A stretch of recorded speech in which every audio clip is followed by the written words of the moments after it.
Comme nous sommes debout, nous allons lire la parole de Dieu. Dans les livres de Genèse, nous allons lire deux endroits. Le premier c'est Genèse 24.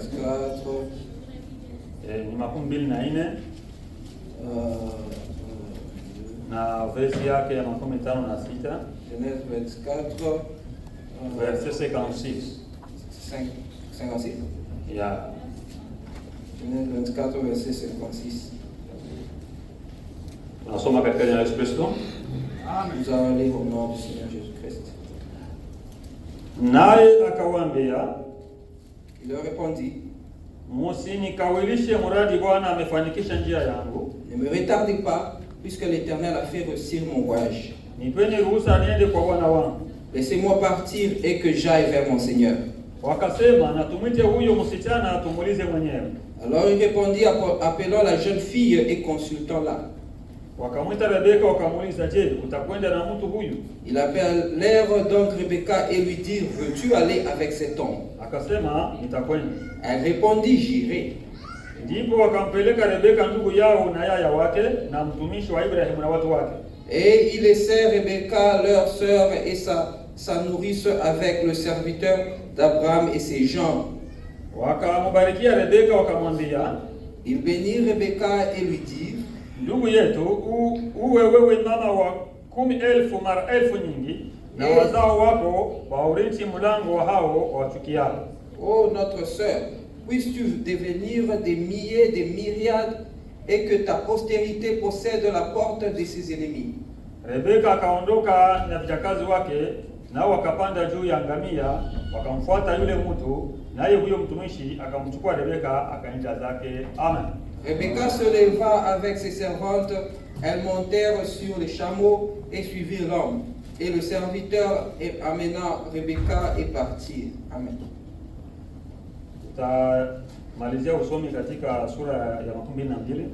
On va finir notre lecture dans le livre de Genèse, chapitre 22, verset 15.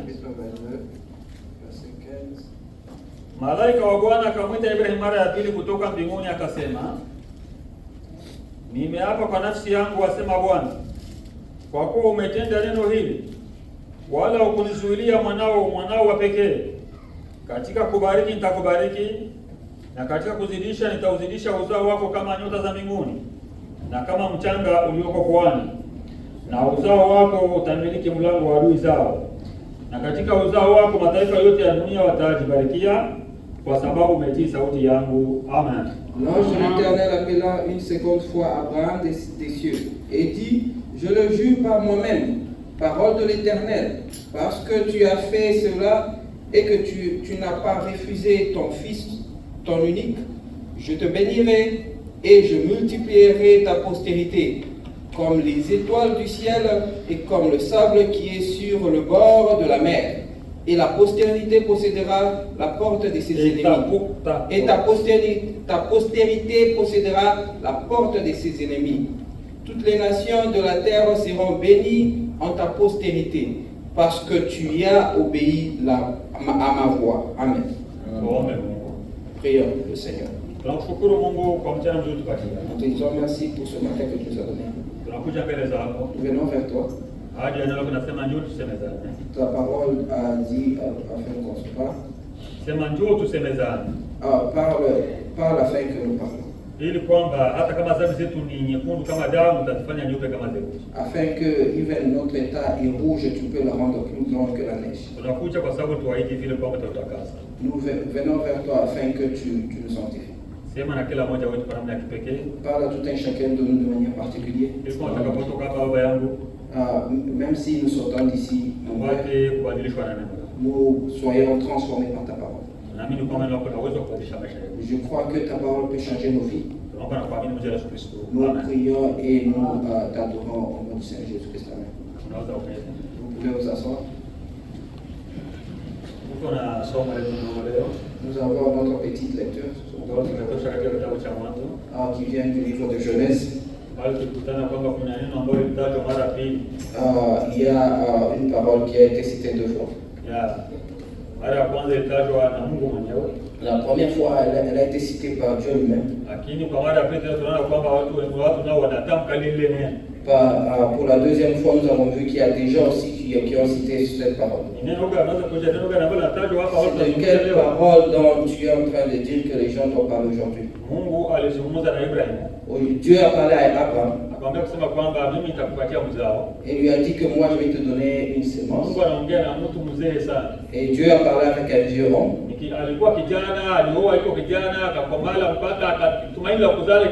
Il était très jeune et il a épousé quand il était jeune, même le désir d'avoir des enfants est fini. Parce qu'ils ont vécu pendant longtemps avec sa femme sans enfant.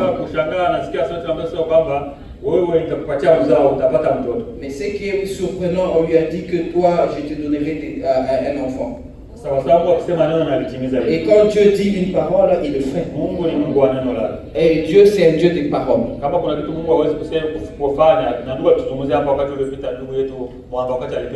Quand il y a quelque chose que Dieu ne peut pas faire, que Dieu ne peut pas échouer, et Dieu ne peut pas mentir, et Dieu ne peut pas faire ça. C'est pour ça qu'on lui donne notre confiance. Nous le croyons, notre Dieu, parce que ce qu'il a promis, il a accompli. Lui, il fait ce qu'il a promis. Il accomplit ce qu'il promet. Oh, il accomplit ce qu'il promet. Ok. Il accomplit ce qu'il a promis. Parce que lui n'est pas être humain afin qu'il va changer. Moi je peux promettre quelque chose et je ne le fais pas. Parce que je suis être humain, j'ai mes faiblesses. Mais quand Dieu dit quelque chose, il doit le faire. Pourquoi? Parce que lui, il peut tout. Il n'y a pas ce qu'il sera incapable de faire à travers lui. Rien n'est impossible à lui. Rien n'est impossible à lui. C'est pourquoi nous le croyons. C'est pourquoi nous lui donnons notre confiance. Et quand il a parlé à Abraham, tu auras un enfant. Et Sarah a préparé la nourriture quelque part là-bas. Elle n'a pas levé la voix, mais elle a parlé dans son cœur. Mais ce problème, c'est comme si c'est monsieur.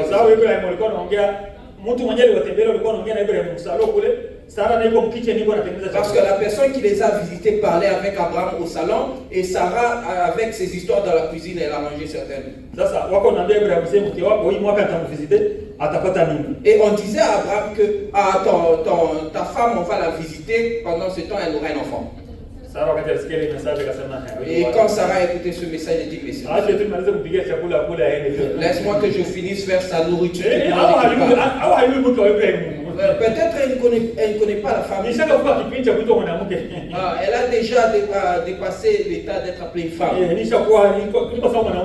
Je suis comme un homme. Ou bien il ne me connaît pas réellement, c'est ça. Et Dieu a entendu ça et dit non, ta femme, je crois qu'elle a parlé. Dieu lit le cœur des gens. Même nos pensées ont une très grande voix devant Dieu. Il écoute nos pensées. Parce que lui, il est en train de sonder les cœurs et les seins. Lui, il sonde les cœurs et les seins. Même tout ce que tu as dans ton cœur devant Dieu, ça sort avec un cœur. Et quand Sarah avait parlé dans son cœur, Dieu a dit à Abraham, regarde maintenant, Sarah commence à m'attrister. Sara anasema mimi siamini hapana hakuna kile nilisema. Et Sarah dit non, moi je n'ai rien dit. Unaona kuna kwa affrontement entre Mungu na Sara. Maintenant il y a un affrontement entre Dieu et Sarah. Na Biblia inasema kwamba na Biblia inasema kwamba Sara ile wakati alikuwa na Sara ngalipiga Sara ile siku. Et le prophète dit que Sarah, de la manière elle parlait, Dieu allait la frapper ce jour-là. Lakini kwa sababu ya mapendo alikuwa nayo kwa mtumishi wake Ibrahimu. Mais à cause de l'amour que Dieu avait vers Abraham, Ndio maana alituliza kasirani yake. c'est pour ça que Dieu a diminué sa colère. Mungu anatuliza kasirani kwa sababu ya wateule wake. Dieu a diminué sa colère à cause de ses élus. Siku afadhali mzuri. Je ne sais pas si on Kwa sababu ya Ibrahimu kasirani ya Mungu ikashuka. À cause d'Abraham, la colère de Dieu a diminué. Unaelewa kile kitu? Est-ce que vous comprenez ces choses? Na Biblia inasema kama kalikuwa Ibrahimu mwenyewe angalidute vile. Le prophète dit, mais si c'était seulement Abraham qui avait douté de cette manière, on allait le frapper là. Kwa sababu Mungu alikuwa anamwangalia Sara ndani ya Ibrahimu. Parce que Dieu était en train de regarder Sarah à travers Abraham. Kwa sababu Mungu ni Mungu anayolake neno litimie. Parce que Dieu c'est un Dieu de sa parole et que sa parole doit être accomplie. Siku moja Sara anasikia kama vile anaanza taka kutapika. Un jour Sarah aussi a senti qu'elle voulait vomir. Je me sens un peu froid. Sarah uko na mimba. Sarah, tu es enceinte. Hii mimba ya uzee sitaniua mimi. Mais cette grossesse de vieillesse, mais ça va me tuer, comment je vais mettre au monde? Haitakuua. Mais non, ça ne va pas te tuer. Sina nguvu tena ya kutoa mtoto mimi. Et elle se demande, mais je n'ai plus la force de lever l'enfant. Sina nguvu tena sikuna mtoto atoka. Parce que j'ai déjà vieilli, j'ai plus la force de pousser un enfant qui puisse sortir.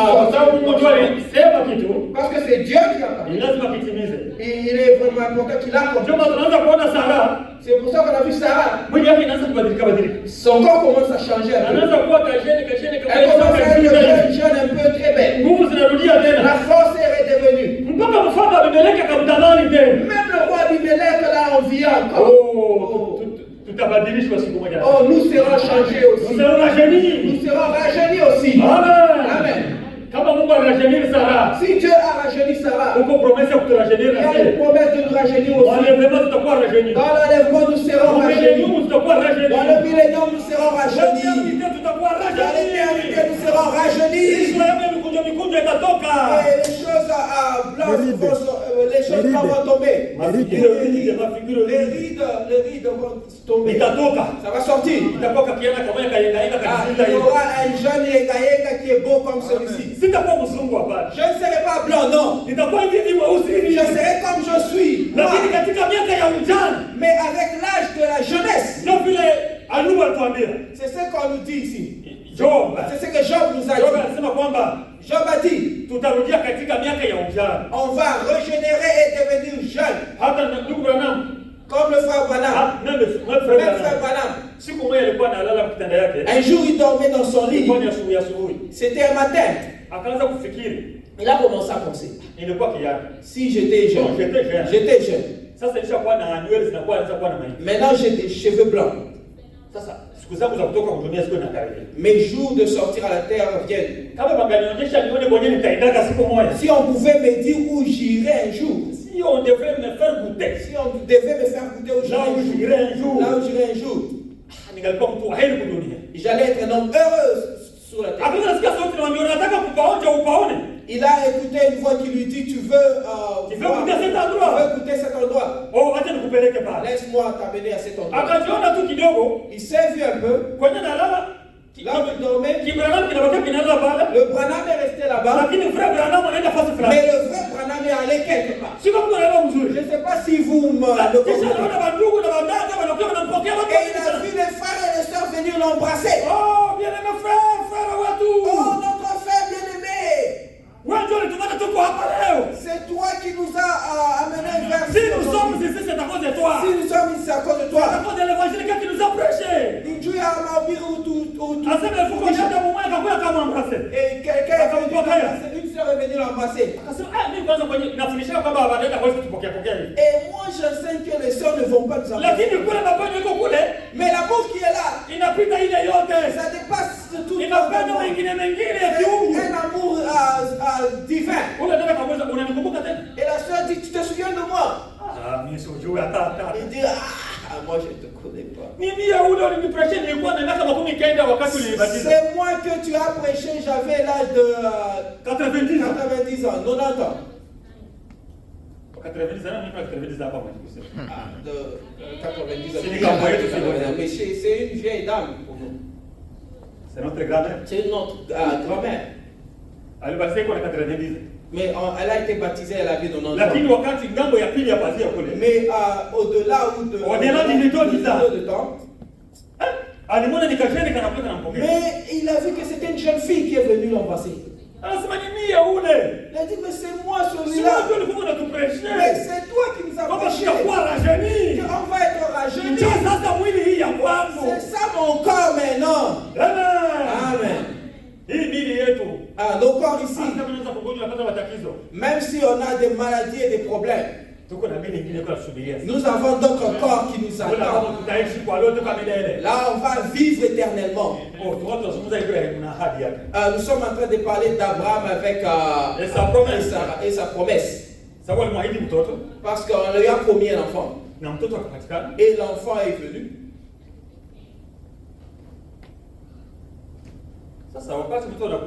Et quand l'enfant est venu, Sarah commence à être dans la joie.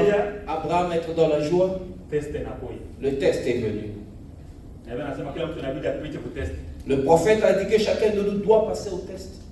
Le Dieu qui a donné l'enfant vient à Abraham. Donne-moi cet enfant-là maintenant comme offrande. Pas n'importe quelle offrande. L'offrande d'Holocauste. Le genre d'offrande où on prenait des arbres et on met du feu. Si c'est la brebis ou si c'est l'offrande, on met là-bas. Quand vous brûlez cette odeur, l'odeur de la viande, va vers Dieu et Dieu reçoit cette odeur. Cette fois-ci, Dieu ne veut pas des béliers. Dieu veut l'enfant d'Abraham. Il est venu bouger la foi d'Abraham. La Bible dit que Abraham n'avait pas eu de problème à travers cette parole. L'enfance de la vieillesse. L'enfant de la vieillesse. On prêche que le frère ne peut pas cacher à la sœur ou cacher à la sœur. Mais Abraham n'avait pas dit ça à Sarah.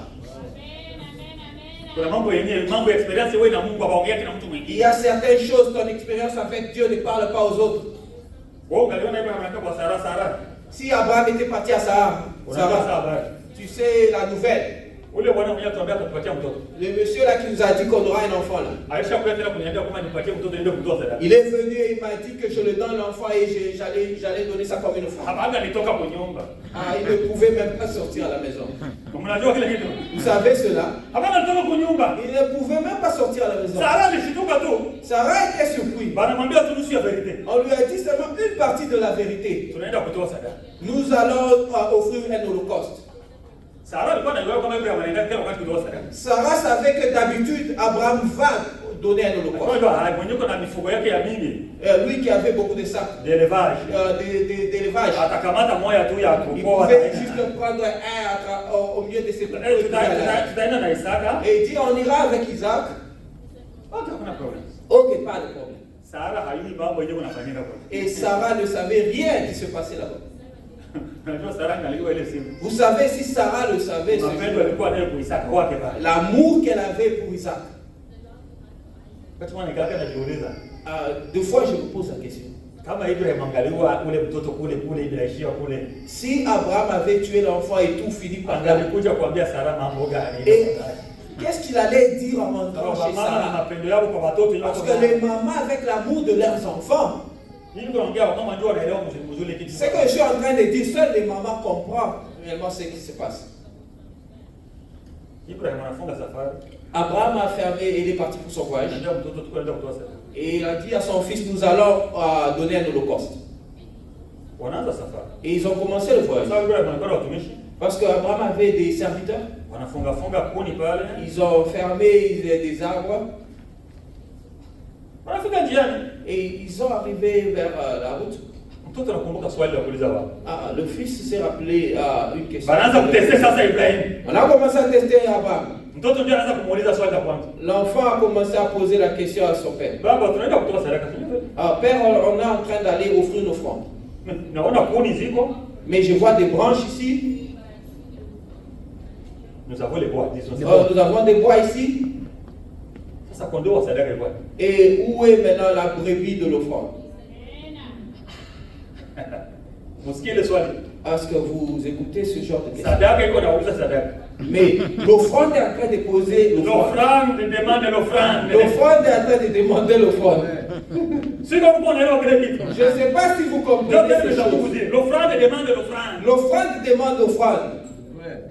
Ça papa offre. Sadaka quoi? Mais papa, où est l'offrande? Parce que nous savons que lorsque nous allons à la montagne pour offrir l'offrande, nous allons avec le brebis à offrir.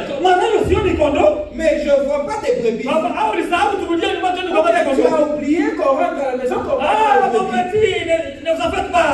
Oh, mon tante yangu usikwe na wasiwasi. Dieu pour voilà. Mungu atajipatia. Mungu atajipatia. On a testé Abraham. On a testé Abraham. Abraham n'a pas testé quand il a retourné là. Et Abraham a retourné son sang vers le Seigneur. C'est Mungu atajipatia yeye mwenyewe. Dieu pourvoira lui-même. Papa unaenda. Wanataka sehemu ya kutoa sadaka. On a dit le problème de donner. Sababu mbele wafike kwenye mlima kutoa sadaka. Avant d'arriver à la montagne, Abraham alibeba watumishi nyumba yake pale. Abraham a dit à ses serviteurs, vous restez. Hata watumishi wakawa na mambo inatembea ni nini kule. Même les serviteurs ne savaient pas ce qui se passe. Ilikuwa ni siri ya mtumishi wa Mungu na Mungu yeye mwenyewe. C'était le secret entre le serviteur de Dieu et Dieu. Ni kama vile pasteur. La Bible dit c'est comme un pasteur. Le prophète a dit c'est comme un pasteur. Pasteur ni alala ya kanisa. Le pasteur ni c'est le trash de Dieu. C'est la poubelle. C'est la poubelle de l'église. Le pasteur c'est la poubelle de l'église. Tous les saletés on vient on met sur lui ou en lui. Il n'a même pas le droit de dire ça à sa femme. Si la soeur vient le parler, et lui vient dire, et vous parlez avec lui. Et vous êtes concerné à quoi? Ça ne te regarde même pas. Oui, tu es la femme du pasteur, on refuse pas. Tu es la femme du diacre, on refuse pas. Mais les autres problèmes, ça ne te regarde pas. Ce sont les choses à lui-même, il va mourir avec. Je ne sais pas si on se comprend. Alors Abraham a porté son secret, il marche avec. Jusqu'à ce qu'il est arrivé à la montagne. Ah, frère. C'est pour ça qu'on appelle cette montagne que Dieu va pouvoir. Amen. Amen. Nous devons arriver à un niveau où Dieu lui-même doit pouvoir.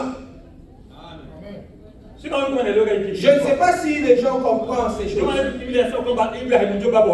C'est pour ça la Bible dit que Abraham c'est le père de la foi. Dieu savait que cet homme a la vraie foi. Et à cause de cette foi, il faudra que toutes les nations soient bénies à travers cet homme. Et toutes les nations sont bénies à travers Abraham. Attendez que je vous donne un secret. Dieu n'écoute pas autre personne. Dieu écoute un seul groupe sur la terre. C'est les enfants d'Abraham. Je reviens encore sur ça et je veux parler. Dieu n'écoute pas autre personne sur cette terre. Dieu écoute les enfants d'Abraham seulement. Nous avons l'exemple d'Agar. Quand il avait Ismaël est rentré, il n'y avait pas de l'eau et l'enfant criait. Il fallait que la mère va prier Dieu.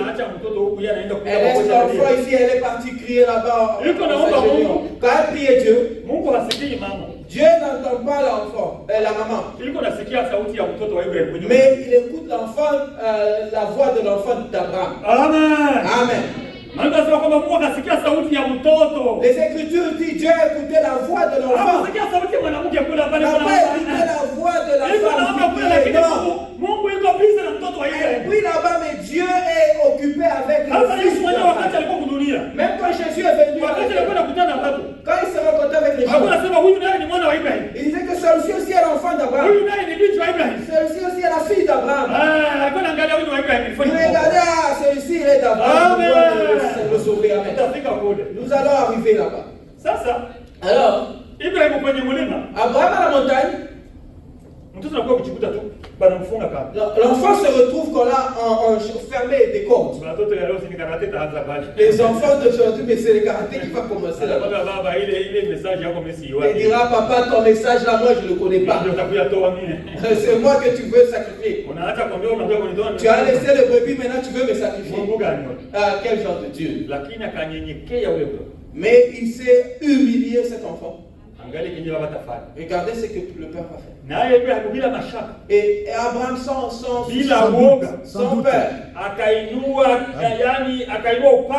il a levé sa machette et son épée. Il a levé son épée. Il a voulu frapper son enfant. Il a écouté une voix. Ne fais pas ça à ton enfant. Regarde, il y a un brebis. J'ai accepté ta foi. D'où est venu ce brebis? Dieu, c'est un créateur. Amen. Amen. Dieu crée, frère. C'était pas seulement fait pendant ce temps-là. On ne prêche pas un Dieu d'histoire. Même dans notre âge, Dieu a créé encore des choses. Il a dit à Abraham, parle ce que tu veux. Et le frère Branham a dit, je veux 3 écureuils ici. Tu veux que le premier vienne d'où? Il a dit d'où ça doit venir. Il a dit regarde. Et il a vu réellement ça vient. Il a dit, dis encore la deuxième fois que ça vient. Mais les gens disent que Branham avait créé des écureuils. Le frère Branham lui-même dit que Dieu va créer des écureuils. Parce que le créateur c'est Dieu lui-même. Je ne sais pas si on se suit correctement. Il a même créé à Abraham un brebis pour le fond. Parce qu'à cet endroit il n'y avait même pas de brebis. Mais Abraham s'est retrouvé. Parce que Dieu peut se pourvoir. Je sens comme si je veux prêcher que Dieu pourvoit. Jéhovah Jireh, le Dieu qui pourvoit. Et on ne sait pas, mais cette maladie, comment il va guérir ça? Si tu crois qu'il est ton guérisseur, il va te guérir. Parce que lui, il connaît comment il va te guérir. Si tu as des problèmes dans ta maison, il connaît comment il va les résoudre. Toi, donne-lui tes problèmes, il va les résoudre. Ah, les choses sont bien. Au moment où Dieu a vu la foi d'Abraham, Dieu a maintenant révélé le secret. Il a dit à Abraham, te bénir, je t'ai béni. Ta sémence sera comme les sables de la mer, comme les étoiles du ciel. Et plus que ça, ta progéniture, ta postérité vont hériter la porte de leurs ennemis. Domineront la porte de leurs ennemis. Ou posséder la porte de leurs ennemis. Posséder la porte de l'ennemi. Posséder la porte de l'ennemi. Posséder la porte de l'ennemi. Même si l'ennemi met une porte, même si ça se place comme cette porte-là, on va le posséder. Ça, c'est une promesse. C'est ça la promesse que Dieu a donnée à Abraham. Que ta postérité va posséder les portes de ses ennemis. Mais ça, c'est une honte. Mais c'est la joie. Mais tu as des ennemis. Et on te donne une promesse. Que même s'ils se préparent comment, tu vas les vaincre. nous sommes plus que vainqueurs. Nous sommes plus que vainqueurs. C'est ça que tu vas dire. Nous ne sommes pas des vainqueurs. Nous sommes plus que vainqueurs. Nous sommes plus que vainqueurs. Est-ce qu'on se comprend? Nous ne sommes pas seulement vainqueurs. Nous sommes plus que vainqueurs. Tuko zaidi washindaji. Zaidi ya washindaji. Mungu akubariki ndugu yote na mzuri. Tuko zaidi ya washindaji. On a dit à Abraham que ta postérité va posséder les portes de l'ennemi. Ça, c'est Dieu qui a parlé. Ça, c'est au chapitre 24. Et au chapitre 24, nous avons vu le fils d'Isaac. L'histoire d'Isaac. La femme devait égorger là. Et maintenant, il a voulu épouser. Ça, c'était au moment où sa mère était déjà morte, Sarah. Maintenant, il avait besoin de quelqu'un qui pouvait préparer pour lui. Il a déjà grandi, maintenant il voulait épouser. Au moins, il voulait épouser. Abraham a dit, ici où nous sommes, je ne vois pas une fille que mon fils peut épouser. Il doit rentrer chez nous pour aller épouser chez nous. C'est le devoir de tout et chacun de nous. C'est le devoir de tout et chacun de nous.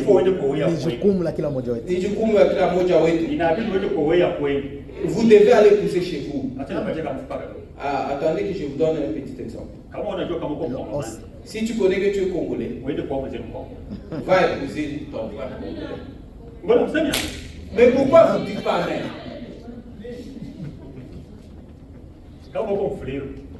Si tu es mon frère, va épouser un mon frère. Mais c'est devenu charnel. Ce sont des os. Ce sont les os. Maintenant, je vais vous faire entrer des os. Mais si ce n'est pas comme ça, vous n'allez pas vous entendre. Maintenant, mais si tu es chrétien, va épouser un chrétien.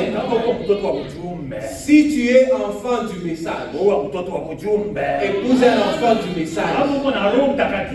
Si tu as le Saint-Esprit, épouse quelqu'un qui a le Saint-Esprit. Parce que nous, on n'est plus congolais. C'est les gens qui disent ces histoires des Congolais. Nous sommes des enfants du ciel. Nous avons nos propres vies différentes des autres. Mais toi, tu veux aller prendre l'américain, tu vas Moi, je ne suis pas américain. Mais les Américains ont leur façon de vivre. Mais si tu es américain, fais tout pour épouser ton frère. Parce que les esprits vont s'entendre. Les esprits se cherchent. Les esprits se cherchent. Si un visiteur vient vers nous, peut-être ton frère, s'il est arrivé dans la cité, si lui aussi il est en train de fumer cette cigarette forte là, s'il est venu le matin, le soir, avant que le soir vienne, avant même le soir, il aura déjà rencontré son ami qui fume comme lui. Vous le savez pourquoi? Parce que les esprits se cherchent.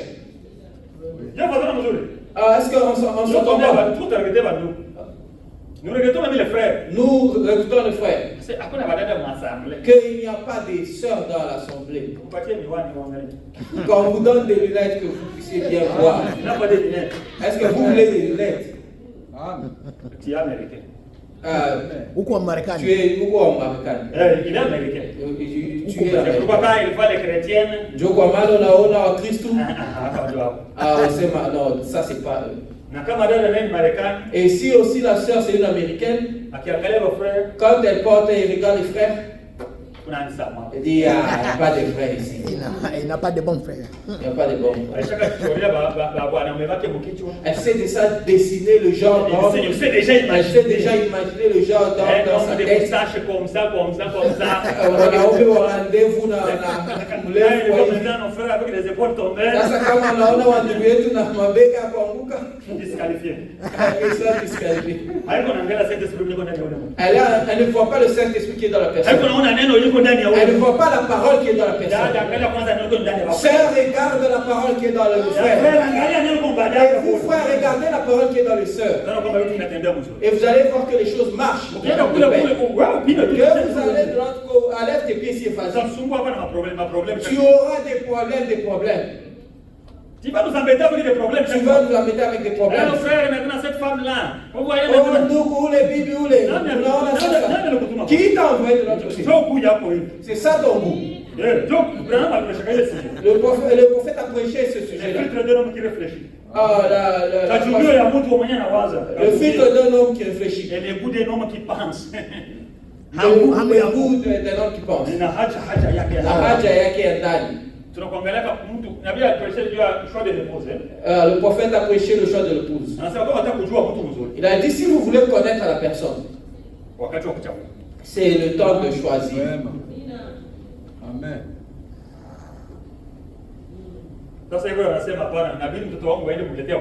Et Abraham a dit, non, pour mon fils, on doit lui chercher chez nous. Nous cherchons chez nous. Notre famille chez nous, c'est ça. Amen. C'est ce qu'on a ici. Vous dites même pas Amen, frère. Amen. Ou bien on est des faux frères. Si on est des vrais frères, nous devons dire Amen. C'est ça notre famille. Et si on veut épouser, on revient ici. Amen. C'est vrai. Et Abraham aussi s'est rappelé, non, il dit non, il doit rentrer. Il a appelé son serviteur. Il a appelé Eliezer. C'était lui qui représentait tous les serviteurs. Lui dit, je t'envoie à ma famille là-bas. Vas-y là-bas, cherche-moi une femme pour mon fils. Le prophète a dit, c'est l'exemple de Jésus avec nous. On était venu nous chercher, nous, l'épouse.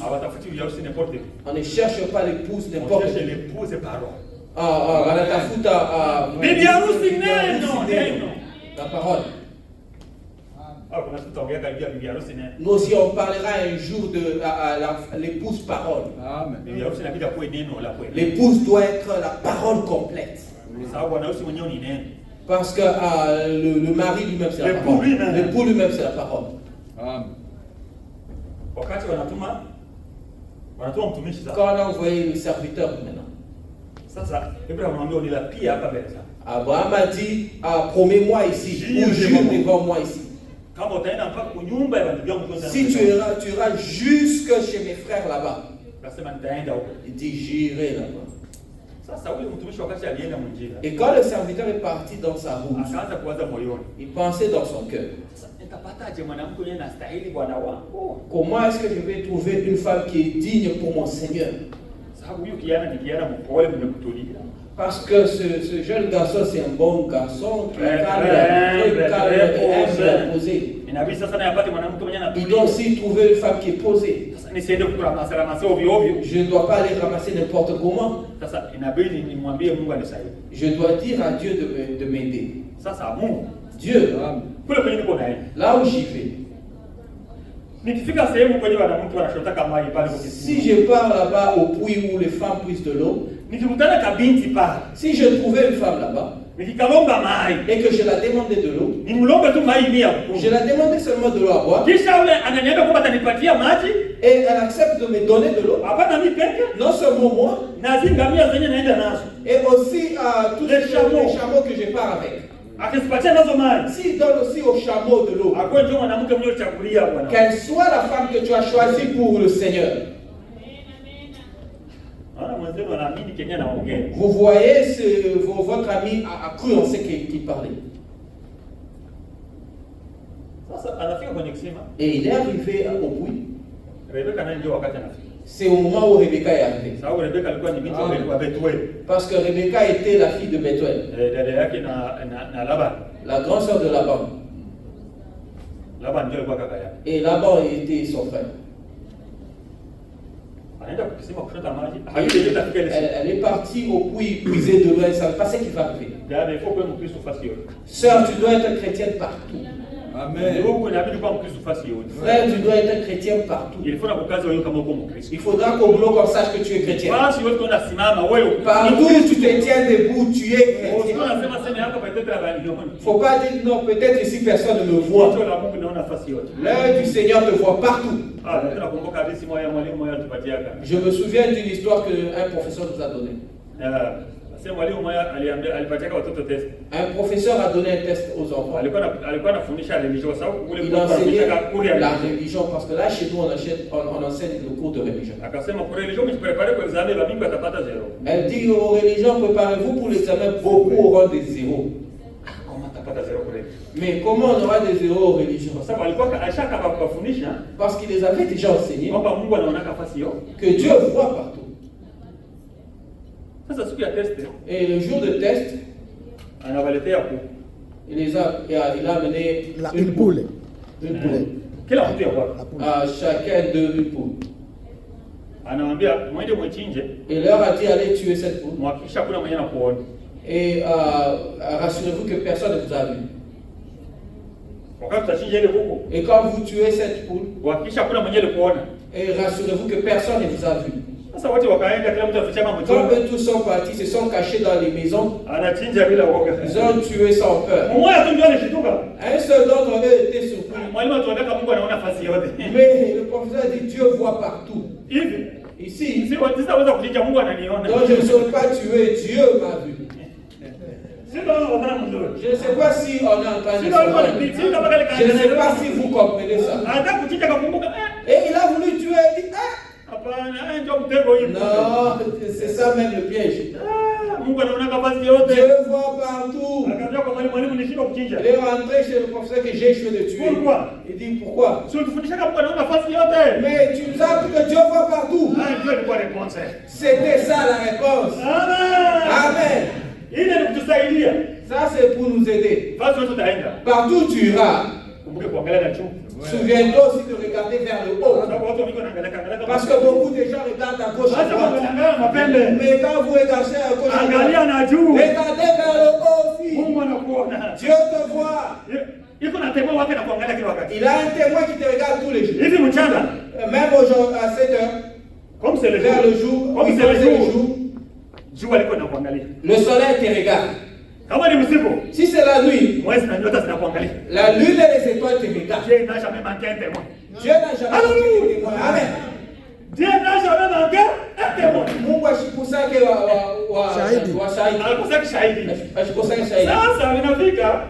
Et alors c'est arrivé.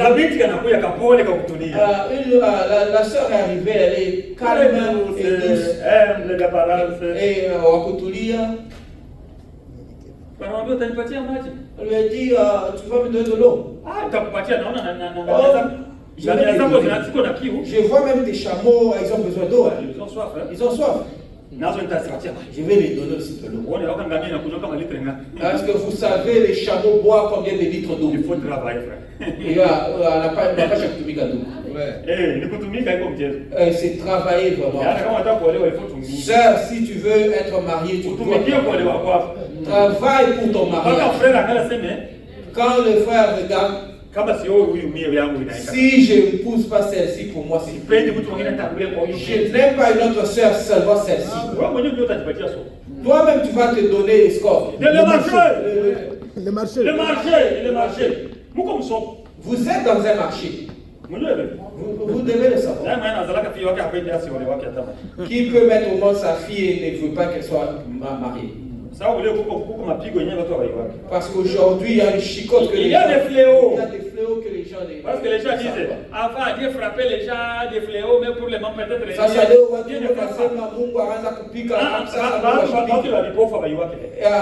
Les gens sont aveugles et ne savent pas cela. Il y a quelqu'un qui avait 6 filles dans sa maison. Et aucun d'eux était marié. Eux tous ont eu des enfants à la maison. Lui ne voit pas que c'était une chicote. C'était un fléau.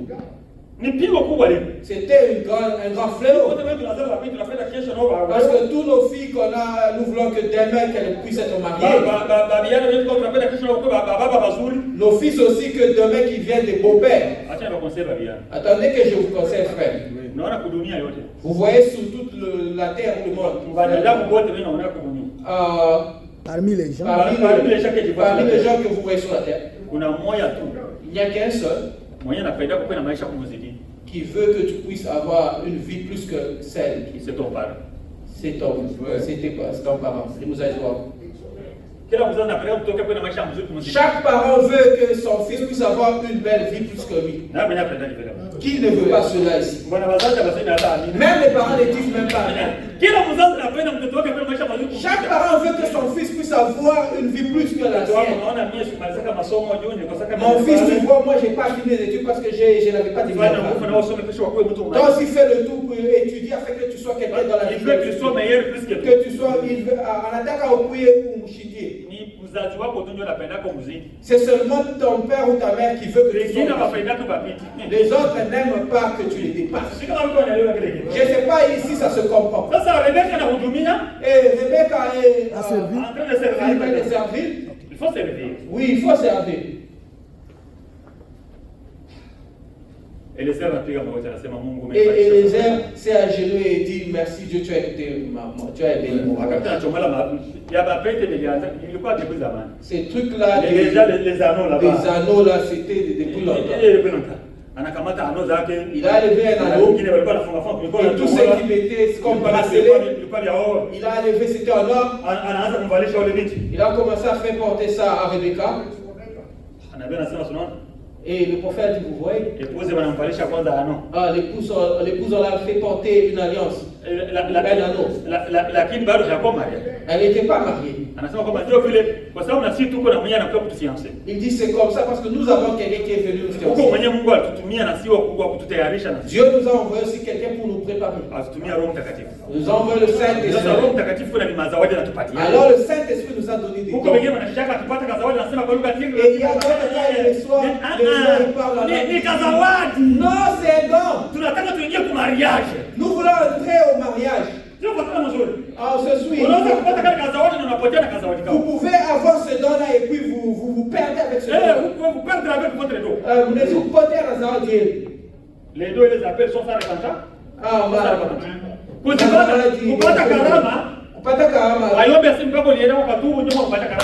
avoir le don, vous n'avez pas besoin d'aller. Oui, Dieu aussi a préparé ça. Si ça t'arrive aussi, c'est à toi. On ne peut pas te l'arracher en disant non. Que Dieu va t'arracher ton nom, non? Il va t'attendre au jugement, il va te poser la question, qu'est-ce que tu as fait avec ce don?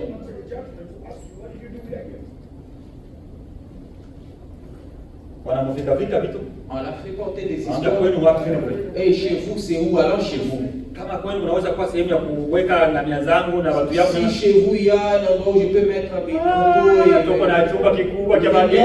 Nous avons une grande maison. Et un grand endroit où tu vas mettre tes chameaux. Ils vont se reposer. Il dit merci Seigneur. Et ils sont partis. C'est ça l'histoire qu'on a lue ici. Et ils sont arrivés.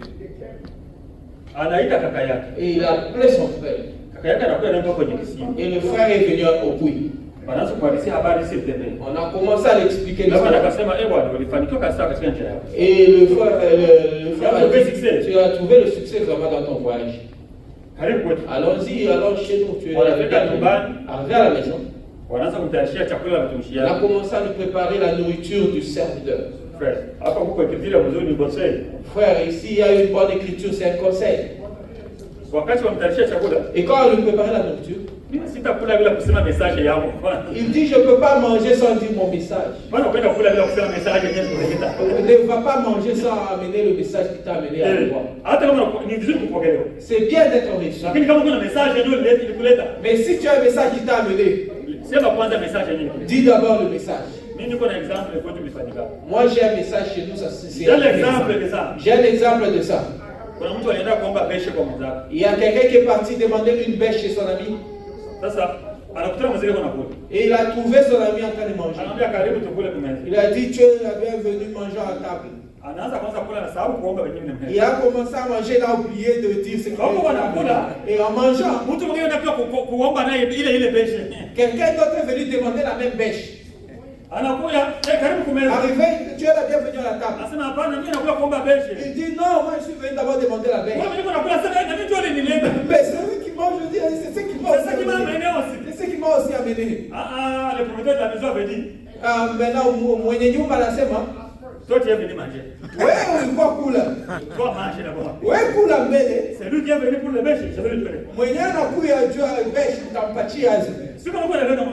Je sais pas si tu me comprends. Na ule Eliezer, kwa nini? Et celui-ci Eliezer avait cette intelligence. Basi distrait na machakula hapa. Il dit qu'on ne me distrait pas avec la nourriture. Mission yangu ilifanya ya accomplir kwanza. Ma mission je dois l'accomplir. Hebu animie kwanza kwa muhimu. Moi ce qui est important. Tuongee kwanza venye vilinileta mimi. Parlons d'abord de quoi de ce qui m'a mené. Tuongee neno la Mungu kwanza. Parlons d'abord la parole de Dieu. Ni vizuri communion ni vizuri. C'est bien la communion. Bandugu na badada kuongea ni vizuri. Frères et sœurs, parler c'est bien. Lakini hapa kwanza ni neno mbele. Mais ici c'est la parole d'abord. Nyingine nyuma. Et autre chose après. Ya muhimu kwanza tulifanye. Ce qui est important faisons. Amen. Amen. Je ne sais pas si ça se comprend ce message. Amen. Il dit ok, c'est quoi ton problème? Il a commencé à l'expliquer l'histoire depuis qu'il est venu, d'où il est venu. Et comment il a demandé à Dieu que Dieu fasse pour lui et il a vu ça se réaliser. Il a vu ce signe-là. Parce qu'il a vu ce signe-là se réaliser. Il a dit ok. Te donner, nous on n'a pas de problème. Mais nous on n'a pas la dernière décision. Celui qui a la dernière décision c'est Rebecca elle-même. Frère, nous baptisons seulement si la personne croit lui-même. C'est pas on écoute, toi tu as déjà grandi, va faire toi. Ton papa n'a même pas un espace au ciel pour t'amener. Il faut que Dieu lui-même t'appelle, il a un endroit où te placer, une place où te mettre. Ne poussez pas la personne, ne poussez pas la personne. Même dans le mariage. Si vous voyez quelqu'un vous pousser, venez nous dire. On va lui dire, frère, pourquoi tu pousses ton enfant? Il faut qu'elle-même, parce que c'est elle qui va les vivre cette vie. Il faudra qu'elle soit convaincue elle-même. Oh, parce que moi je suis ton père, je parle. C'est moi qui ai mis au médicament. C'est moi qui connais le bien pour toi. Toi tu connais le bien d'une autre personne. Toi tu connais le futur, toi.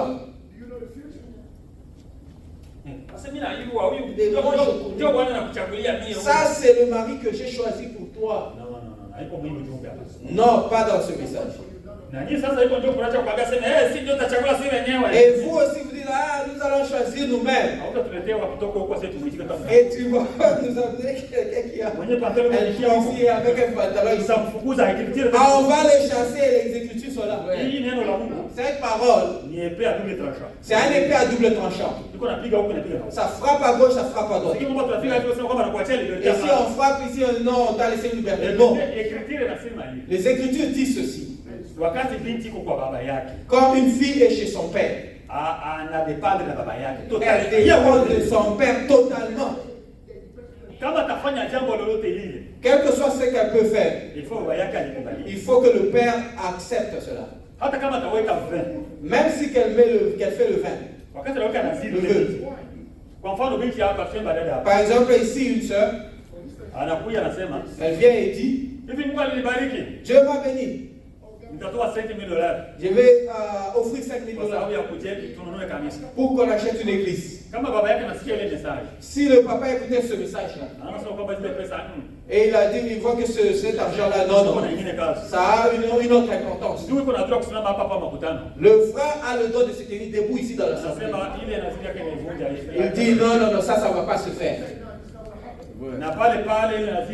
Et cela, la promesse de cette sœur-là, Dieu, le vœu de cette sœur-là, Dieu. C'est pas moi, c'est les Écritures. Pourquoi?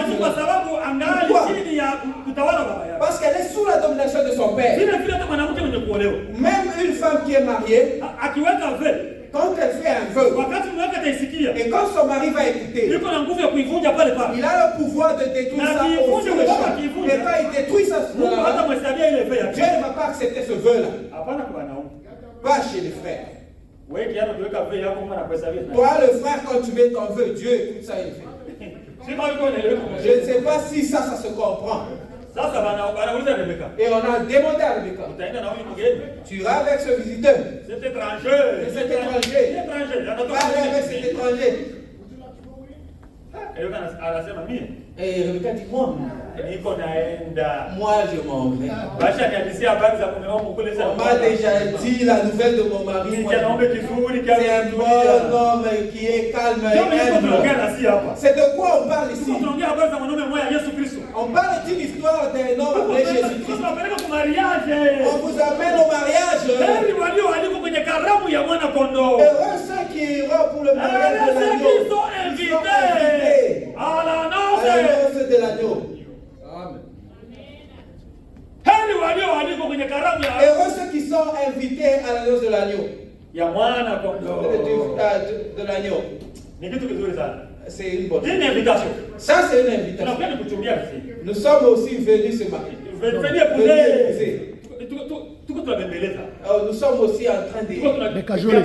Nous sommes en train de cajoler notre Jésus. Ce n'est pas un mensonge, c'est qui est.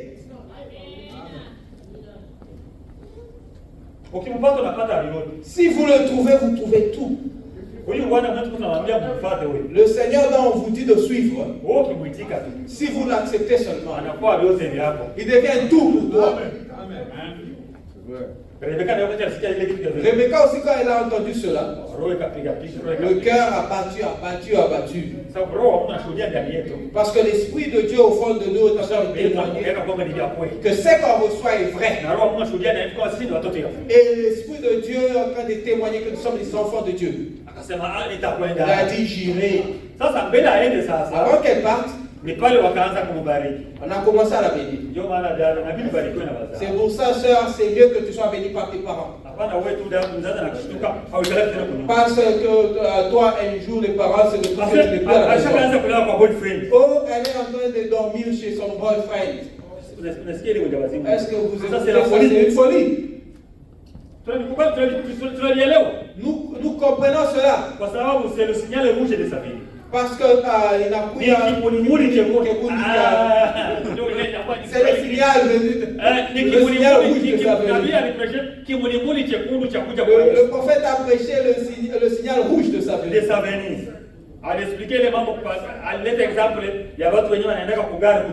Il a expliqué cela en donnant l'exemple des gens qui partent au gare pour attendre le train. Quand le train veut entrer au gare, il y a une lumière rouge qui clignote et fait et ce signal rouge là dit aux gens qui dormaient là, réveillez-vous. Et nous, il y a un signal rouge qui prouve qu'il est à la porte. Jésus a dit comme c'était le temps de Noé, ça sera aussi le jour de sa venue. C'est pour ça qu'on voit le temps de Noé, comment ça s'est passé. La Bible dit au chapitre 6 de Genèse que les gens s'est multipliés sur la terre.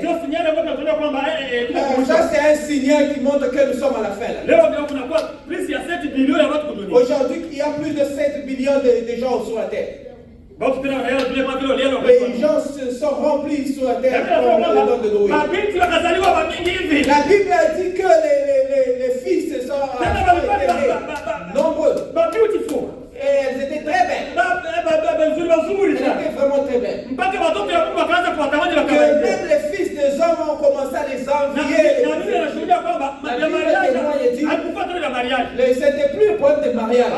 Ils en prirent. Et on dit qu'ils ont pris ils ont pris à gauche à droite. Aujourd'hui, les gens ne se marient plus. Ils commencent seulement à prendre à gauche à droite. Celui-ci prend celui-là et vient avec elle aujourd'hui. Elle rejette et prend une autre personne et vient avec elle. C'est le signal grand de la venue de Jésus. Parce qu'aujourd'hui, on se souvient aussi du temps de Noé. C'est comme ça que c'était encore au temps de Noé.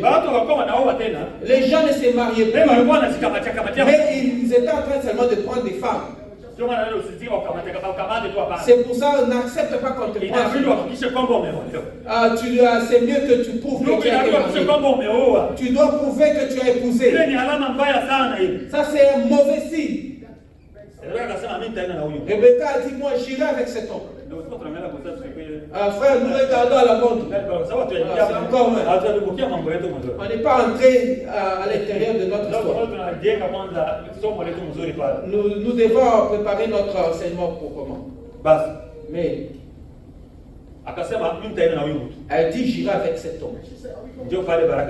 C'est là où la bénédiction commence. Vous devez être bénis par vos parents.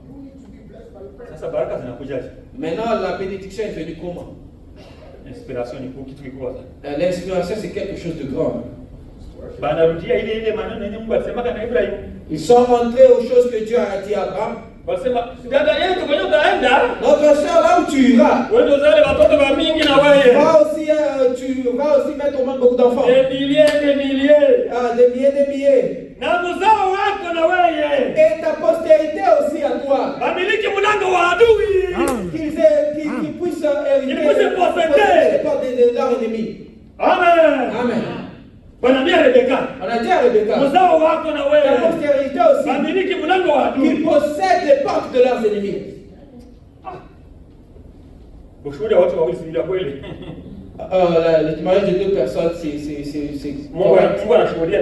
Dieu a témoigné, les humains aussi ont témoigné. En suivant maintenant cette postérité. Est-ce que c'est vrai que ça se fait? C'est pour ça qu'on a vu Rebecca est partie. Elle est partie rencontrer son mari. Il y a un jour qu'on va bien parler à propos de la préparation de l'épouse. Comment l'épouse est préparée. Et le Jésus qu'on est en train d'attendre. C'est pas le Jésus il y a le Jésus. Il y a un Jésus qui était à Kenya. Il y a un Jésus qui était à Kenya. Nous n'attendons pas ce Jésus-là. Non, nous n'attendons pas ce Jésus. Parce que le Jésus que nous attendons, en l'attendant pas sur cette terre. On va aller le rencontrer dans les airs.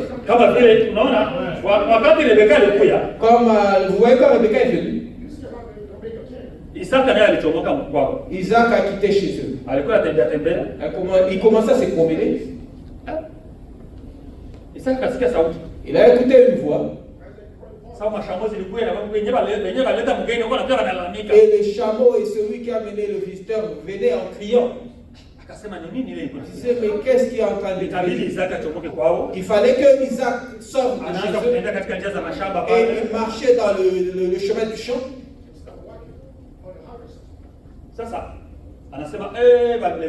Et il a dit, on m'a amené une femme. Je dois aller la rencontrer. Au moins il a quitté pour aller à sa rencontre. Et Rebecca aussi. Elle a vu de loin. Elle a dit, qui est celui-là qui vient? Elle dit, c'est ça même ton époux qui vient. Si c'est comme ça, couvrez-moi. Amen. Que je puisse me couvrir devant mon Seigneur. Frère, ce message qu'on a, c'est pour couvrir l'épouse, afin qu'il parle devant l'époux. On va parler de ces choses. Rebecca a été reçue. Les Écritures disent qu'ils se sont rencontrés tout au long du chemin. Ils se sont embrassés tout au long du chemin. La Bible dit c'est ça avec nous, avec le Christ. Nous irons à Tukenda Kumonana Indiani. Il va descendre. Paul a dit que le Seigneur va descendre vers le ciel. Le Seigneur lui-même descendra vers notre ciel. Le Seigneur lui-même descendra. Et nous irons à la rencontre du Seigneur dans les airs. C'est l'écriture, ça doit s'accomplir. Si on vous dit que l'enlèvement c'est déjà fait, il est déjà allé rencontrer le Seigneur dans les airs, moi je ne sais pas. S'il est déjà à chaque fois moi je vous prêche des choses qui vont se faire. Ça va se faire, oui, ça va se faire. Dieu est le Dieu de sa parole, ça va se faire. Notre travail, c'est de prêcher. De la manière dont Dieu le fera, nous, on ne le sait pas. Dieu est l'interprète de sa parole.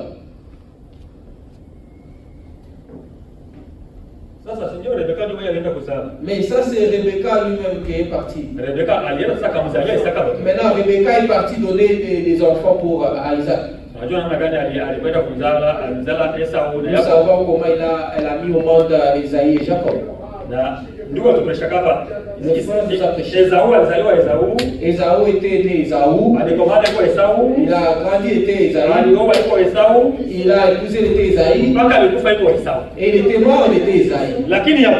Mais Jacob, il était né Jacob. Il a grandi Jacob. Il a épousé, il était Jacob. Il a mis au monde, il était Jacob. Il a fui, il était Jacob. Mais quand il est rentré, il n'était plus Jacob. Dans son chemin de retour, il s'est rencontré avec Dieu. Le prophète a prêché un jour depuis ce moment-là. Et dès ce moment. Il faut que quelqu'un dise et de ce moment. Et dès ce moment. Depuis ce moment-là. Et dès ce moment. Et il faudra qu'il y ait un jour où tu vois que c'était comme ça, mais depuis ce jour-là, je ne suis plus cette personne-là. Jacob aussi avait une histoire de dire que moi j'étais Jacob. Parce que Jacob, ça signifie un menteur. Quelqu'un qui fait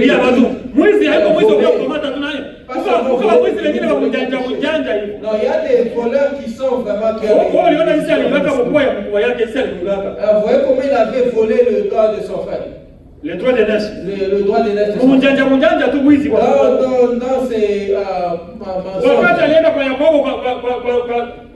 quand il est parti chez Jacob, il a volé même ses biens. C'est ça. C'est troupeau. Et quand les troupeaux allaient boire de l'eau, prenez une chicotte et mettez ça. Et une chicotte qui avait des couleurs. On lui a promis que quand il met au monde, il a des taches, ça sera pour lui. Chaque animal qui va être né avec des taches sera à Jacob. Et Jacob maintenant a trouvé une manière parce que lui il était très malin. Il part, il prend une chicotte. Il a coupé ça, il a fait des couleurs. Je me souviens nous aussi quand on était petit à faire ce genre de chicotte. Et on part, on brûle ça dans le feu. Ça devient noir et blanc. Celui qui a commencé ce système était Jacob. Celui qui a fait quand l'animal va boire de l'eau, il met. Et celui qui est enceinte là. Et l'animal enceinte là. L'animal grosse. Utilisez seulement ça. Cet animal avec des il croyait que cet animal aura des taches à travers. Et c'est arrivé de cette manière-là. Il s'est retrouvé qu'il est devenu riche plus que même son frère. Son oncle. Mais dans la route de retour, il a rencontré Dieu. Et l'histoire a changé. C'est pourquoi tout est chacun de nous. Quand tu as rencontré Dieu, as-tu une histoire à donner aux gens comment tu étais dans ta vie? Tu ne peux pas manquer de l'histoire que tu as.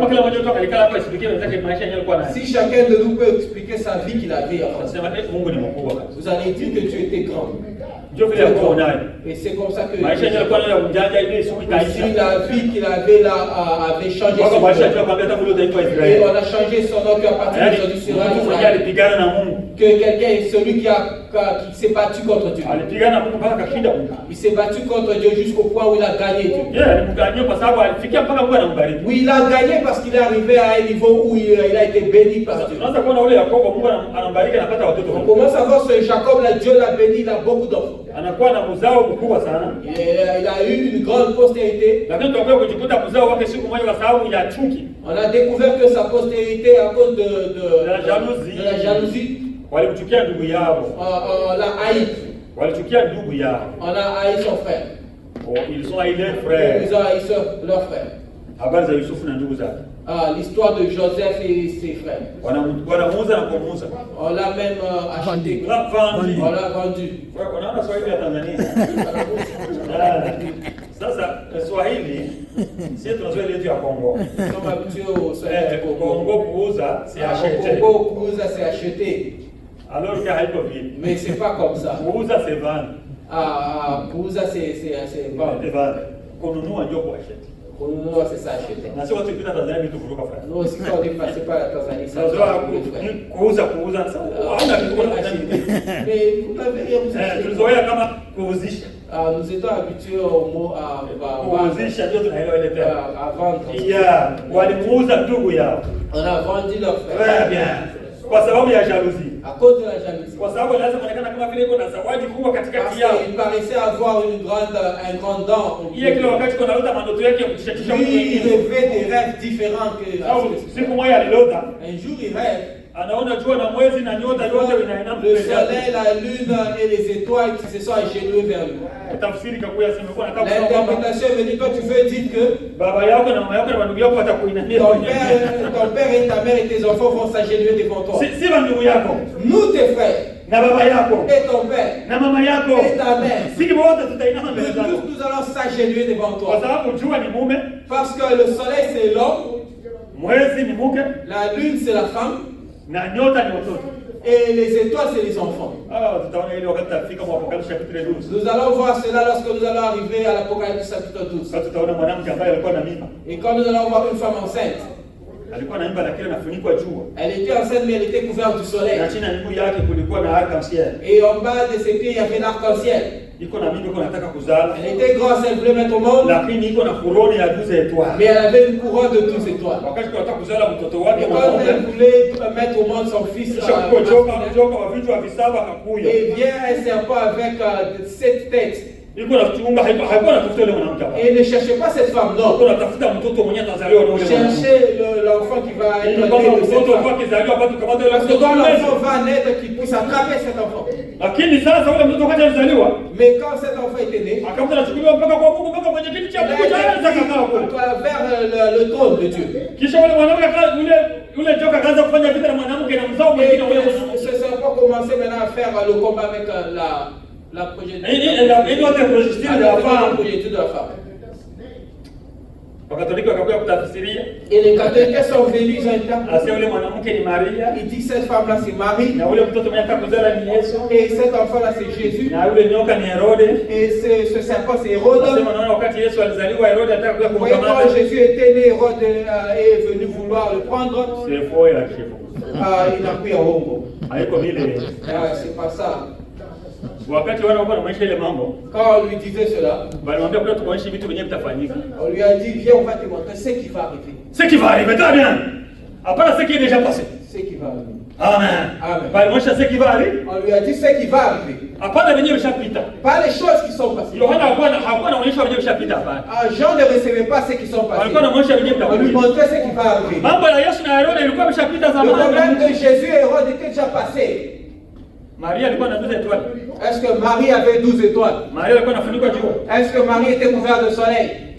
Hii ujumbe ni mzuri bandugu. Ce message est bien, frère. Ilikuwa kujua kusema kwamba hapana ilikuwa ni kanisa. J'ai découvert que c'était l'église. Hapa ilikuwa na bibi harusi alikuwa ndani. L'épouse était à l'intérieur. Huyu mwenyewe atatawala mataifa na stima ya chuma. Celui qui va dominer les nations avec la chicote. Avec la verge. Avec la verge. La verge, Ni bibi harusi. c'est l'épouse. On va voir. Ne provoquons pas ça aujourd'hui parce que c'est grand. Allons à l'histoire de la naissance. Et nous voyons la naissance de Rebecca. La prospérité de Rebecca. Commence à se haïr entre eux. Jusqu'au point où ils ont vendu leur frère. On l'a jeté très loin à un endroit où on ne pouvait plus le voir. Mais le temps de Dieu était sur là. Ils sont restés, ils ont menti chez leur père. Il parle de sa robe et ont mis ça dans les biens. Que le lion est venu et l'a mangé ou le tuer. On l'a même oublié. Et il s'est retrouvé qu'il était en Égypte. Vous voyez, les Arabes, le business d'acheter les gens n'a pas commencé aujourd'hui. C'est un business de l'ancien temps. Le temps de Joseph, ils achetaient, ils vendaient des gens. Je ne sais pas si vous comprenez ces choses, le trafic n'a pas commencé aujourd'hui. On l'a pris là-bas. La sémence, c'est la sémence. Partout où elle va, elle est sémence. Si tu es chrétien, tu ne diras pas. Il y a des gens qui disent. Moi, j'ai reçu ce message il y a longtemps. Et maintenant au Congo, moi j'étais un vrai chrétien. Si tu étais un bon chrétien, même si tu seras un chrétien, la chrétienté ne finit pas quelque part. La chrétienté, c'est une vie qui ne va pas vous quitter. Parce qu'il y a des gens qui disent, vous qui avez le message ici. Nous, on a reçu le message. Nous, on est dans les messages. Pas ça, le vote. Regardez leur vie. Son vie. Celui qui dit qu'il a reçu le message au Congo là. Regardez sa vie. Ça n'a même pas de goût. J'aime lire le prophète Branham, moi. Il a parlé des voitures.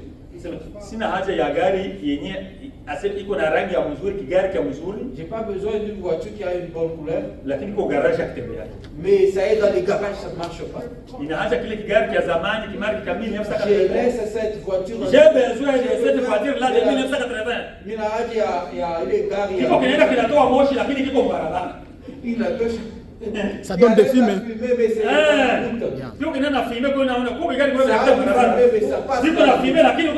Mais ça marche dans la route avec les fumées. Bien que c'est faible, mais ça fait arriver la marchandise. C'est nous. Nous sommes ce genre de voitures là. Quand les gens voient, ils disent mais quel genre de voiture?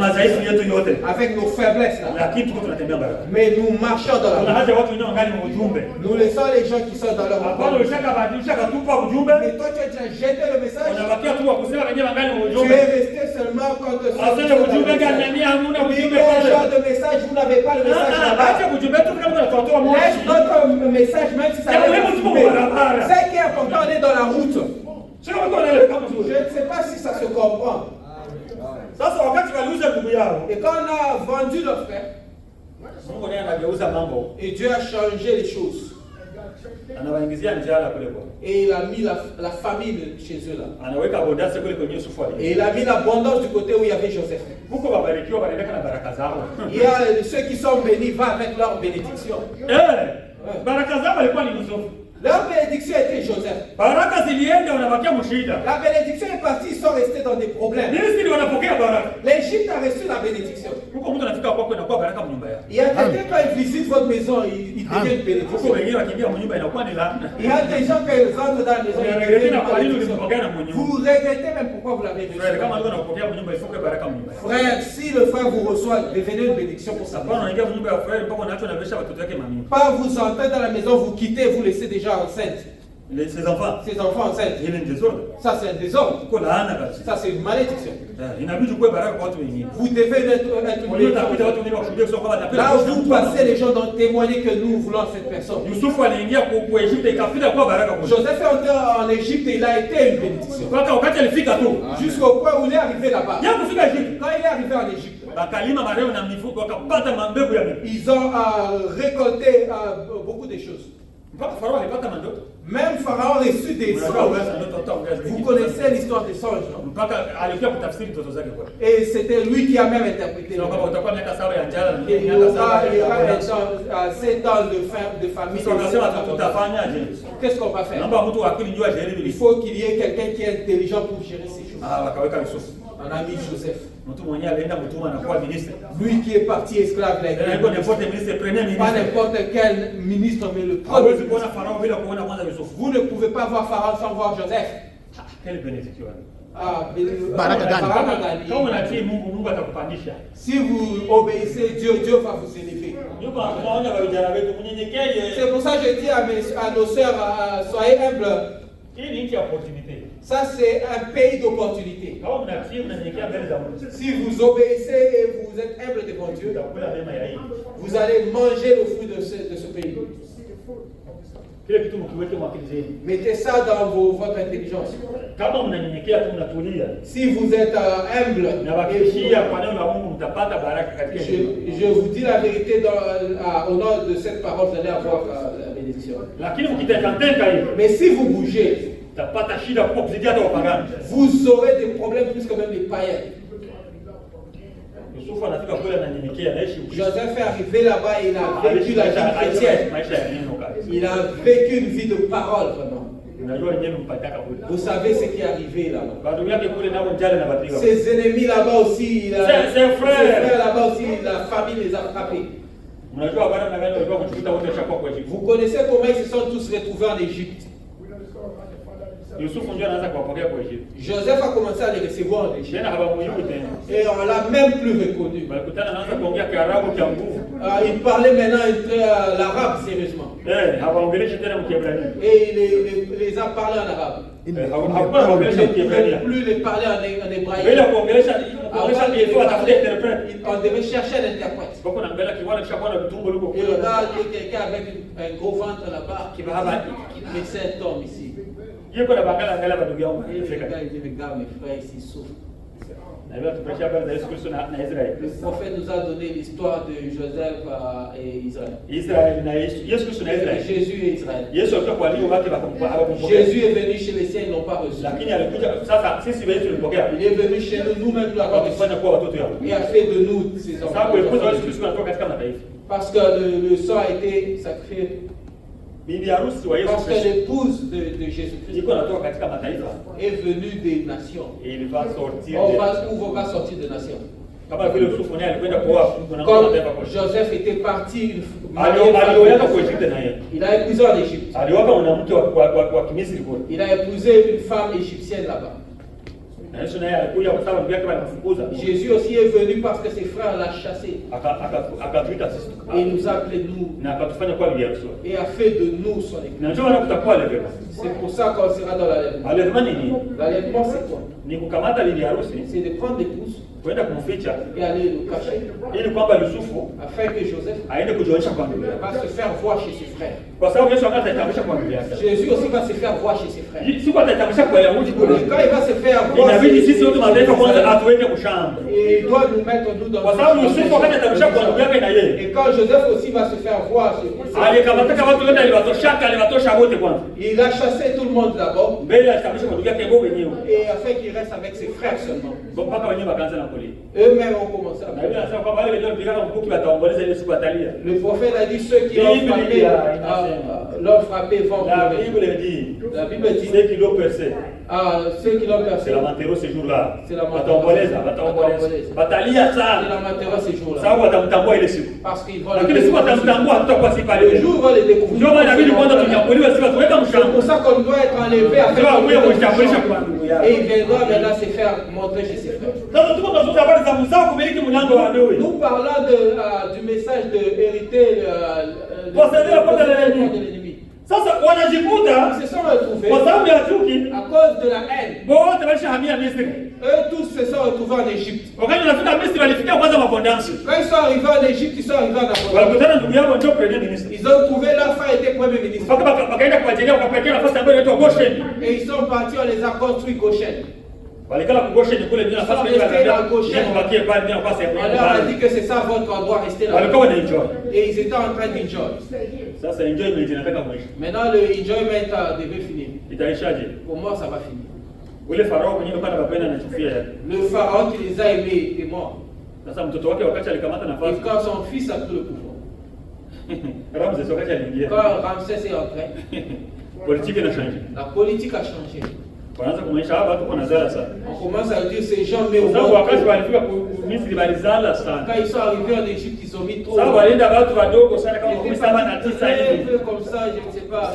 Presque 79 comme ça. Presque 70 ou 79. Mais en rentrant, presque 2 millions. Presque 2 millions. Dans 400 ans. Ils ont passé là. Ils se sont retrouvés 2 millions. Parce que si on lit les hommes qui étaient enregistrés, pas les femmes et les enfants,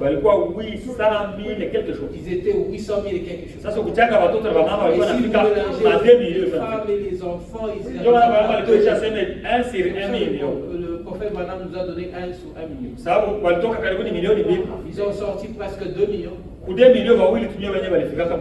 2 millions, 2 personnes seulement sont arrivées. Et dans les 1 million, c'est juste une seule personne. On ne sait pas que Dieu va enlever une seule personne. On veut seulement vous dire que l'enlèvement c'est pour très peu de gens. C'est que vous allez faire pour se battre. Si c'est 2 personnes, si c'est une seule personne ici à Indianapolis, que ce soit moi, c'est la vie que nous devons vivre. C'est pour ça ne regardez pas la vie. La vie de nos personnes. Regardez votre propre vie. Combattez pour vous-même. Si vous commencez à regarder, vous allez être distrait avec ces gens-là, vous n'allez pas vous préparer. Mais en Égypte, les choses ont changé. Pharaon qui les aimait est mort. Joseph lui-même était déjà mort. La politique a changé. Tous ceux ici, ils ont augmenté. Il peut aller rencontrer notre roi à l'extérieur et vient pour nous combattre et prendre la nation. Commençons maintenant à les diminuer. Comment on va diminuer ces gens?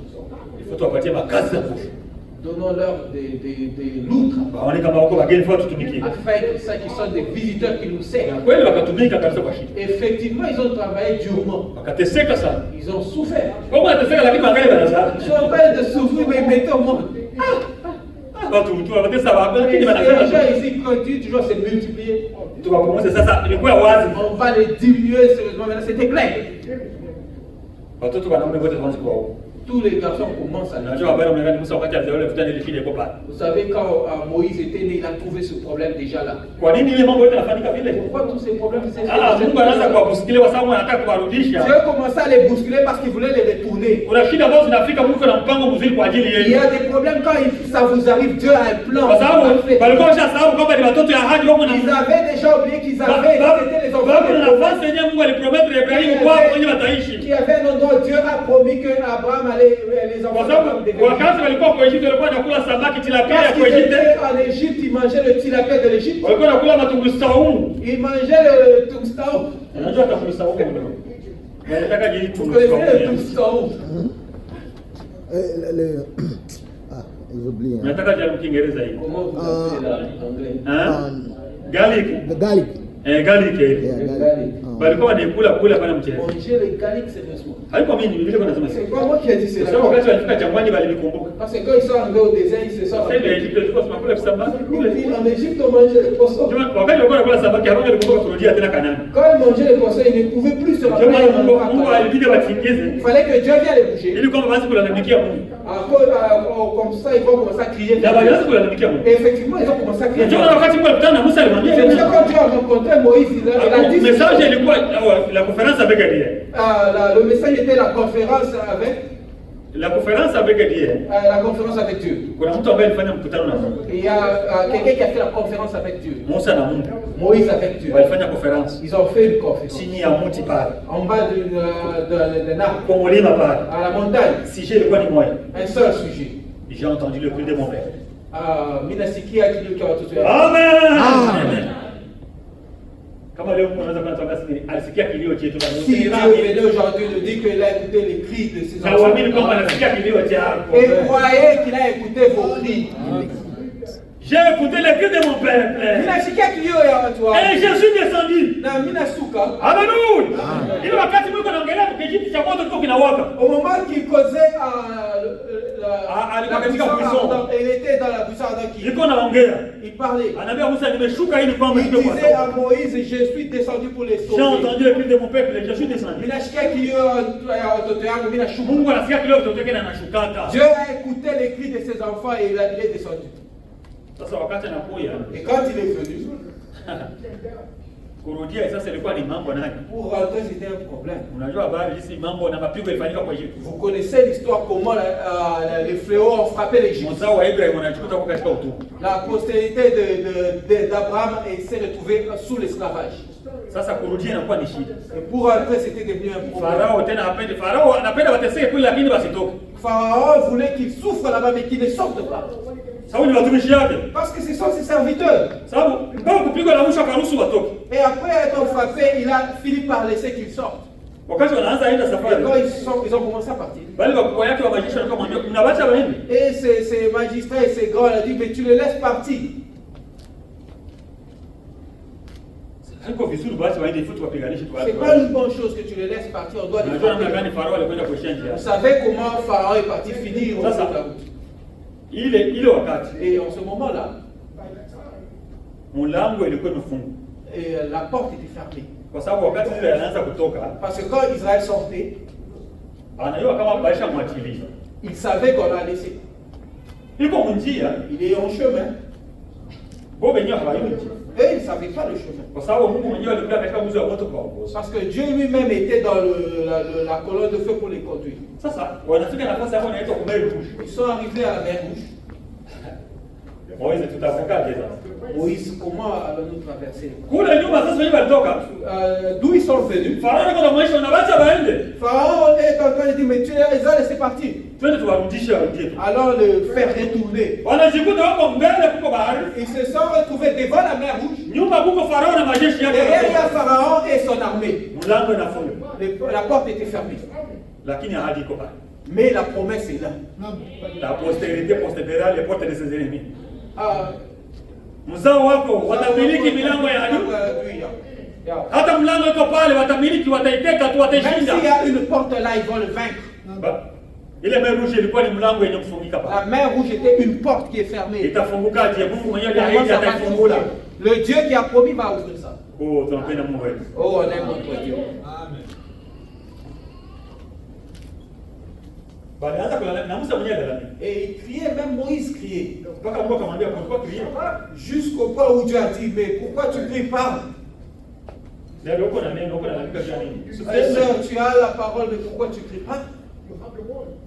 Kwa shaka neno tuseme. On nous a donné une parole, parlons. Hatupati kwa sababu watu. On ne reçoit pas parce qu'on ne demande pas. Mtu anaweza kuimba sana. Vous pouvez beaucoup chanter, Unaweza kuhubiri sana. vous pouvez beaucoup prêcher. Lakini kuomba. Mais pour demander, Kuomba ni problème. c'est un problème. Unajua kama kitu cha nguvu dunia, Vous savez, cha nguvu sana. s'il y a quelque chose de très difficile, C'est la prière. ah, c'est la prière. Ni maombi. Kuomba. Ah, prier, Tena kigumu kwa nani? c'est difficile. Pour qui? Pour qui? Pour les enfants. Dieu a d'autres Mungu. Kwa wengine wanajua kuomba sana. Chez les autres, ils savent bien trop prier. Bana watu hapa asubuhi wanaanza kufunga kumbe wanaanza kufunga hata 2 semaines. Du Ni pas jeûner 2 semaines. jeûner même 2 semaines. Unajua kwa nini? Vous savez pourquoi? Kwa sababu ni kama ni mtu Parce que c'est quelqu'un hana account qui n'a pas un compte. lakini anaenda kubanki kwenda kupiga piga. Mais pas pour toquer. À la Anaenda banque. kwa À la banque, ATM. toquer. À ATM, Anaenda kwa ATM ndio anaenda piga il part à piga. ATM et il va toquer là-bas et appuyer pas. Hana account. Mais il n'a pas un compte. Sasa wenyewe wako na compte nabo. Mais ceux qui ont un compte, Wanashindwa kwenda kuweka kodi. ils ont échoué d'aller mettre un compte. Si kama yuko wanaweka Je mzuri. ne sais pas si vous comprenez cela. Wenyewe hawana account. Mais ceux qui n'ont pas un Wako compte, kwa ATM wako na kipiga piga baki. ils sont à ATM, ils sont en train de... Haitatoka. L'argent ne va pas sortir. Sasa wenyewe wako na account. Mais ceux qui ont un compte, Wako na account. ils ont un compte. Wanashindwa kuweka kodi. Ils sont incapables de mettre le code. Ndio watoto ya Mungu. C'est ça les enfants de Dieu. Vitu vyote ni vya ni vyetu. Toutes les choses sont à nous. Ni kwenda kwambia Mungu nataka kitu hapa. Vous allez vers Dieu, je veux ça. Et il vous le donne. Lakini sasa kusema kwamba upige ile pa uende. Mais maintenant pour faire ce pas-là et aller demander, unaweza pata muda wa vitu vingine vyote lakini kwa vous aurez le temps de toutes choses mais pour prier. Shetani atakudistraire kwa niveau ya nguvu. Le diable va vous distraire à un niveau élevé. Unajua pourquoi? Vous savez pourquoi? Anajua kwamba ukiomba Mungu kitu, Il sait que si tu demandes quelque chose à Dieu, Mungu ashasema atakupatia. Dieu a déjà dit qu'il va te donner. Il faut kuzuia usifike na kuomba. Il doit te distraire. Il va t'empêcher. Il faut que tu sois très loin de la prière. Afin que vous jouiez là. Afadhali uimbe sana unaimba. Tu chantes. Unaongea na Mungu sana. Tu parles la parole de Dieu trop. Lakini kuomba. Mais prier. Hawatakuitikia. Ils ne vont pas t'accepter. Kwa sababu kwamba kinyo taomba yote mtakupa. Parce qu'ils savent que tout ce que tu vas demander, Dieu va Waamini te kinyo donner. taomba Mungu atakupatia. Croyez que tout ce que vous allez demander, Dieu va vous donner. Sasa tatizo watu waomba. Maintenant, le problème, on ne prie pas. Ndio vile watu wanasema. C'est ça la Bible dit. Hamupati kwa sababu hamuo. Vous ne recevez pas parce que vous ne demandez pas. Vous ne demandez pas. Vous ne demandez pas. À moi. Hamuombaki. Vous ne demandez Na pas. wakati mnaomba mnakwenda vibaya. Et quand vous demandez mal. Unatia kodi ya mubaya. Vous placez un mauvais code. Mambo ya prière. Le problème de prière. Hata vile tu wa prière sibaleka kumwona waliomba. Même nos amis, Nos frères, Pierre, Jean et Jacques. pour prier. Hawaliomba. Mais ils sont partis pour prier. Wanafika wanapita na jilalia. Ils sont arrivés là-bas et ils se sont Wanaanza dormis. kunguruma. Et ils ont... Kwa kwa kuprière unaanza kusinzia. Mais vous venez prier et puis vous commencez à dormir. Hata saa moja. Même pas une heure, Pierre. Tutaomba ina huko hapa. Comment on va prier tu es ici? Unaona kwa sababu vitu vyote. Mais voyez toutes choses. Wanatupatia nayo kabla tujaviomba. On nous le donne à même Avant la prière. avant la prière. Avant la prière, Mungu anajua mahitaji yetu na anatupatia. Avant la prière, Dieu connaît nos requêtes. Mais inatufanya tunakuwa watu Et ça fait que maintenant, Mungu atatupatia yote. Dieu va tout nous donner. Non, nous devons prier. Dieu n'a pas nous décompose. Oh, naona muda unaenda. Je vois que le temps. Dimanche tutamaliza somo letu. Le dimanche, nous allons. Tuanze kuona fundi mwenzao namna gani. Je, walimiliki milango ya adui? Quand on commence à voir comment la postérité a hérité. Kwa sababu tunaona ule mwenzao wakati tunatoka Misri. Nous regardons ceux qui sont venus d'Égypte. Wakati tunatoka Misri ule mwenzao wa Ibrahim. Quand la postérité d'Abraham a quitté l'Égypte. Nyuma yake Farao anawafuata. Derrière eux, Pharaon les suivait. Oh, bahari nyekundu iko pale mbele yao. Et la mer rouge devant eux. Lakini Mungu akawafungulia mlango. Mais Dieu les a ouvert la Kwa porte. sababu alikuwa shahidi Ibrahim kwamba mzao wako watamiliki mlango wa Parce qu'il adui. avait déjà dit à Abraham que ta postérité va posséder. Hata Farao alikuwa na sasa usema kwamba tutakamatia kwa mer rouge pale. Même Pharaon savait qu'on va les attraper à la mer rouge, ils ne vont pas traverser. Lakini leo waikreji wanakuambia kwamba mer rouge hakuna bahari yenyewe katika. Mais aujourd'hui, les incrédules nous disent que la mer rouge, il n'y avait pas ces choses-là, ils ne sont pas traversés. Kwa hiyo anasema ilikuwa ni wakati matete ilikuwa ya mji balifika kwa matete mingi. La Bible dit que c'est. Non, non, il y a des gens qui disent, il y a des gens qui disent, les croyants, les incrédules, et disent qu'à ce temps-là, il y avait beaucoup d'érosion. Il passait sur l'érosion. C'est faux, c'est faux. Inakuwa uongo. Neno la Mungu linasema kwamba bahari ilijikabula mara pili wakapanda. La mer rouge s'est divisée en deux, ils sont Tunaamini neno la Mungu. Nous croyons la parole de Dieu. Mungu atengeneza mlango wakapita. Dieu avait arrangé la porte et ils sont passés par là. Kusudi ya somo ni kitu kimoja. À cause de cet Objectif ya enseignement, l'objectif de cet enseignement, c'est une chose seulement. Katika mambo yote tunapitia. Dans tout ce que vous êtes en train de passer, Huko mlango wa kutoka. il y a une porte par où sortir. Sababu ile mlango lazima uteke tu. Parce que cette porte-là, ça suffit, il suffit seulement que vous bougez seulement. Mungu awabariki. Que Dieu vous bénisse.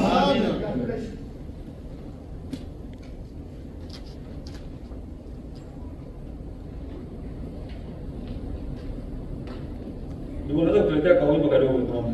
Tu peux nous donner une petite chanson, on va prier.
Tutainamisha vichwa tuombe Mungu. Nous allons laisser nos têtes et prier Dieu. Kama mtu anahitaji la kipekee anaweza kunyosha mkono tuombe Mungu Si pamoja. quelqu'un a une requête privée, tu vas lever ta main, on va prier Dieu ensemble. Bwana Mungu, tunakushukuru kwa mchana mliotupatia leo. Seigneur Dieu, nous te disons merci pour la journée que tu nous as donnée aujourd'hui. Umetubariki kupitia neno lako. Tu nous as bénis à travers ta parole. Tunajua ndani ya neno lako kuna baraka zetu zote. Nous savons que ta parole est notre bénédiction. Tunasikia kwamba mzao wa Ibrahim atamiliki milango ya Nous dunia. avons écouté que la postérité d'Abraham va posséder les portes de leurs ennemis. Na sisi tuko na milango mingi ambayo iko mbele yetu. Et nous aussi, on a beaucoup de portes de mariage qui sont devant Kuna nous. milango ya magonjwa, Nous avons les portes de maladie. kuna mambo ya kiuchumi, Il y a les problèmes de... matatizo ni mengi. il y a beaucoup de problèmes. Lakini tunajua kwamba katika yote unatutetea. Mais nous savons que beaucoup de choses, tu es avec nous. Ndio maana watoto wako waliweka mikono juu. C'est pour ça que tes enfants ont mis leurs mains en haut.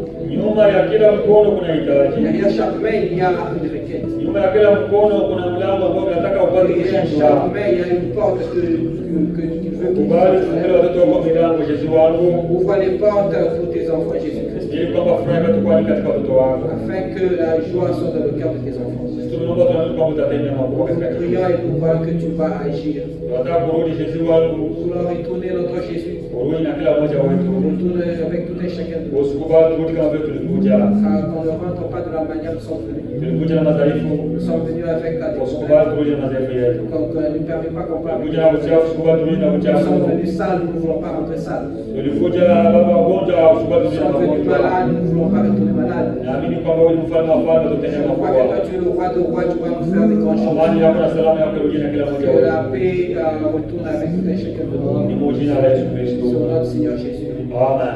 Amen. Mungu awabariki sana. Que Dieu vous bénisse. Kana penzi ya Mungu tamalizia dimani somo. La prochaine fois, le dimanche, nous allons finir avec cet enseignement.